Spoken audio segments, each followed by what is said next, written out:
नमस्कार दोस्तों, आज आपका फिर स्वागत है मेरे इस YouTube चैनल में। मैं एस्ट्रो ब्रजेश आपके लिए एक जानकारी लेके आया हूँ।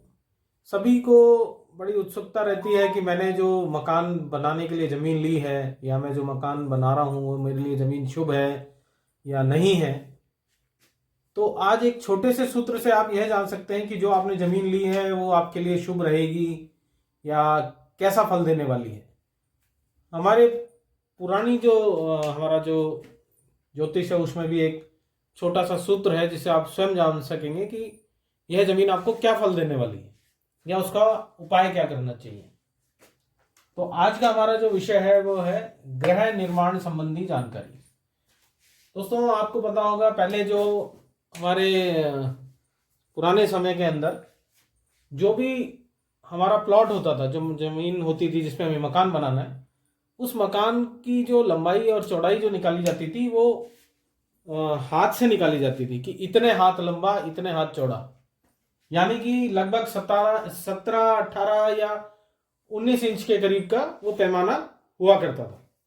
तो उसी के अनुसार आज हम देखेंगे कि हमारे को जो लेना है वो तकरीबन 1.5 फुट के करीब का के हिसाब से लेना है। 17 या 18 या 19 इंच को हम कैलकुलेट करते हैं तो लगभग वही बैठता है। तो एक हाथ के करीब हमारा जो मेजरमेंट आता है, जो लेंथ और ब्रेड्थ जो निकालेंगे हम वो निकालेंगे। अब इसका कैलकुलेशन कैसे करेंगे कि हमारे को क्या करना है, इसमें सिंपल सा फॉर्मूला लगाना है कि हमारी जो लंबाई है और जो चौड़ाई है उसको 3 से गुना करना है और 1 से माइनस करना है और उसको भाग देना है 8 से। इससे हम ये जान सकेंगे कि हमारी जो मकान, जो हमारा जो जमीन है वो हमारे को क्या फल देने वाली है। इसको थोड़ा सा इजी वे में समझते हैं। सपोज करिए कि मेरी जो जमीन है, ये एग्जांपल लेते हैं हम कि मेरी जमीन की लंबाई है 15 हाथ और उसकी जो चौड़ाई है वो है 7। ठीक है, तो अब हम क्या करेंगे, 15 + 7, ठीक है, गुणा करेंगे 3 से और 1 से घटा देंगे और इसको भाग दे देंगे 8 से। तो 15 और 7 हो गए 22। 22 गुना 3 - 1/8। ठीक है, तो ये निकल के आएगा अपना 65/8। 65 को अब यहां ध्यान देने वाली बात है कि ये जो 65/8 अपन को डिवाइड करना है वो हम कैसे करेंगे। इसको मैं हटा देता हूं।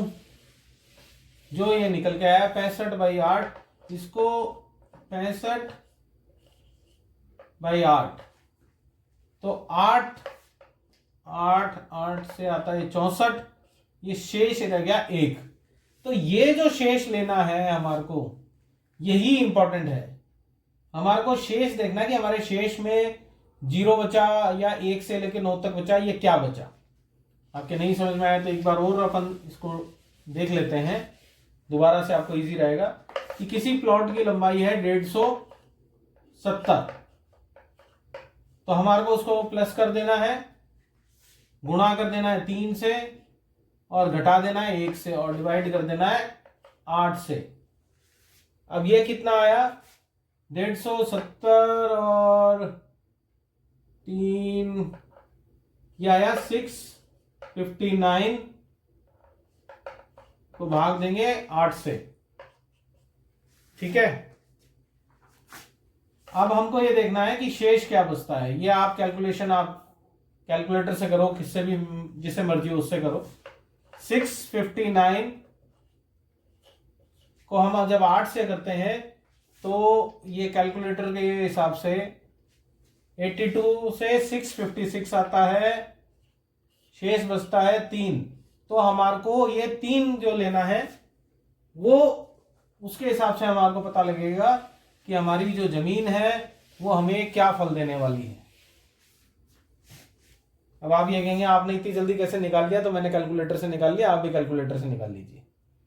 इसमें देखने वाली बात यह है कि जब जो शेष बचता है 1, 5 और 7 अगर आता है तो आपकी जमीन नेक फल देगी। वहीं अगर शेष जो बचता है 2, 4, 6, 8, 0 तो यहां पे आपको मंदे फल देने वाली जमीन होती है। इसके आपको उपाय करने पड़ते हैं। अगर शेष 1, 5, 7 बचता है तो नेक, इसमें हमें कोई उपाय नहीं करने। और अगर 2, 4, 6, 8 या 0 बचता है तो ये मंदे फल देने वाली जमीन होती है, जिसको हम उपाय करने पड़ते हैं, जिसके बाद वो अच्छा फल देती है। अब थोड़ी सी जानकारी और मैं आपको देना चाहूंगा। जैसे अगर शेष आपका 1 बचता है तो ऐसे में जो है मकान आपका सर्वोत्तम रहेगा और वैभव आपको दिलाएगा। ऐसी जो जमीन है अगर आप उस पर मकान बनाते हैं तो वैभव दिलाता है ये मकान और आपको शांति प्रदान करता है, घर में सुख शांति प्रदान करता है। अगर ऐसी जमीन जिसका हम मेजरमेंट से निकालते हैं और शेष 1 आता है तो वो वैभव और शांति प्रदान करता है। वहीं अब बात करते हैं अगर 2 बचता है तो केतु और गुरु के दुष्प्रभाव आते हैं। केतु और गुरु के दुष्प्रभावों से व्यक्ति निर्धन हो सकता है, निर्धनता बनी रहती है ऐसे घर के अंदर, परेशान रहता है, कार्य समय पर पूरे नहीं होते, परेशान रहता है ऐसा व्यक्ति। तो ऐसे में हमें केतु और गुरु की शांति के उपाय जरूर कर लेने चाहिए। फिर हम बात करते हैं अगर शेष हमारा 3 बचता है तो ये व्यापार और दुकान बिजनेस के लिए, व्यापार और दुकान के लिए ये अच्छा होता है, ठीक होता है। पर परिवार, इनके लिए तो अच्छा है, पर परिवार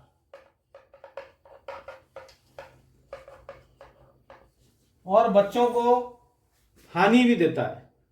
हाँ, इसमें एक बात है कि अगर उसमें अकेली स्त्री या अकेला पुरुष जो बच्चों से दूर है, अकेली सिंगल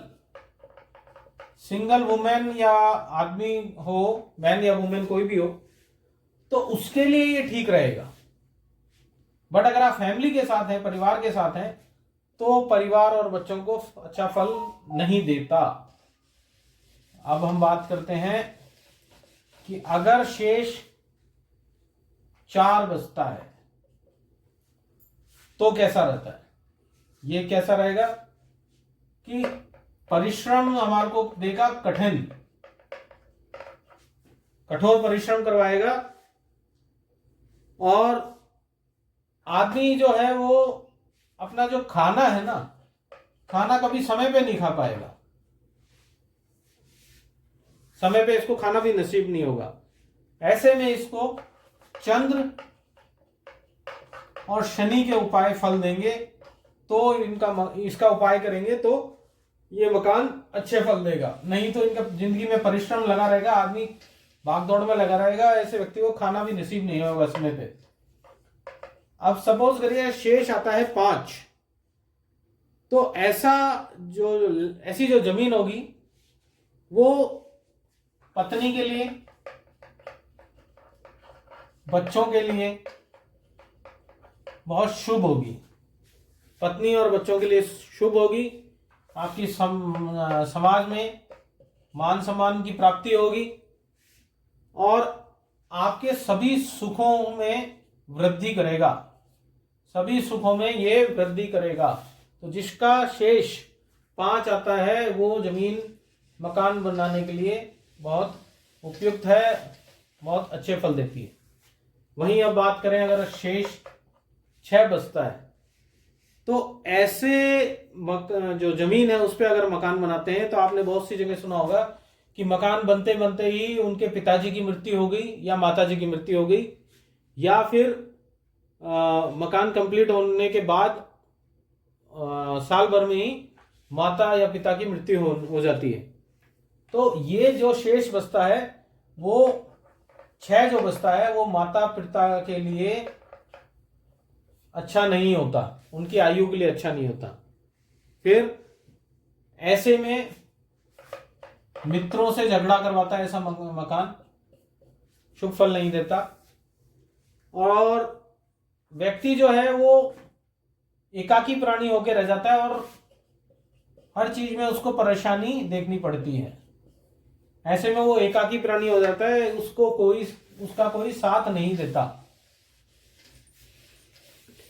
अब हम बात करते हैं, अगर शेष 7 बचता है तो ऐसी जो लैंड है, ऐसी जो जमीन है, उसके लिए सिर्फ एक ही शब्द कहा जाता है, सौभाग्यदायक। हर चीज में सौभाग्य लेके आता है। ऐसा जिसके शेष 7 बचता है वो परम सौभाग्यदायक जमीन होती है, जहां मकान बनाने से सौभाग्य, हर चीज में अच्छा फल मिलता है, चाहे संतान, स्त्री, धन, संपत्ति। कि एक मकान बनाया, उससे दूसरा मकान मेरा ये कंप्लीट नहीं, उससे पहले दूसरे मकान की मैंने नींव रख दी, वो ऐसे ही जमीन के कारण होता है। अब सपोज करिए कि इसका शेष 0 बचता है, तो ये मकान भी, अगर ये जमीन का शेष 0 बचता है तो उस जमीन को हमें निकाल देना ही अच्छा रहता है। इसका जो दूसरा नाम है वो है मौत का घर। जिसका शेष 0 बचता है वहां पे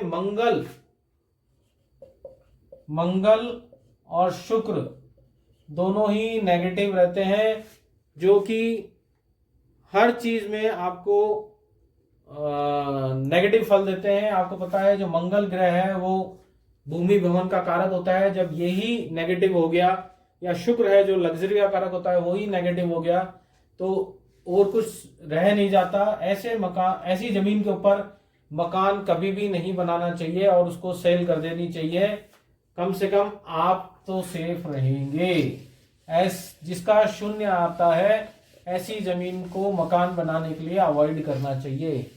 अगर फिर भी आप लोगों को कुछ जानकारी चाहिए हो तो मेरे व्हाट्सएप नंबर 9636486397 पे आप जानकारी ले सकते हैं व्हाट्सएप करके, कि अगर आपको कोई भी समस्या आ रही है तो आप मेरे व्हाट्सएप नंबर पे ना मैसेज छोड़ सकते हैं, मैं आपको जरूर रिप्लाई करूंगा। आप ये छोटी सी जानकारी बड़ी महत्वपूर्ण है। जो भी अपनी जमीन लेते हैं उससे आप कैलकुलेट करके देख सकते हैं कि भविष्य में इस पे मकान बनाना शुभ रहेगा या नहीं रहेगा। दोस्तों, आपको यह जानकारी कैसी लगी कमेंट करके जरूर बताएं, और किसी को कोई भी जानकारी चाहिए हो इस टॉपिक से रिलेटेड तो मुझे मैसेज करके अपनी डिटेल जरूर भेजें, मैं उचित समाधान जरूर बताऊंगा। आप सभी का मेरे वीडियो को लास्ट तक देखने के लिए धन्यवाद, और मेरे वीडियो को ज़्यादा से ज़्यादा लाइक करें, शेयर करें और सब्सक्राइब जरूर करें। आप सभी का धन्यवाद।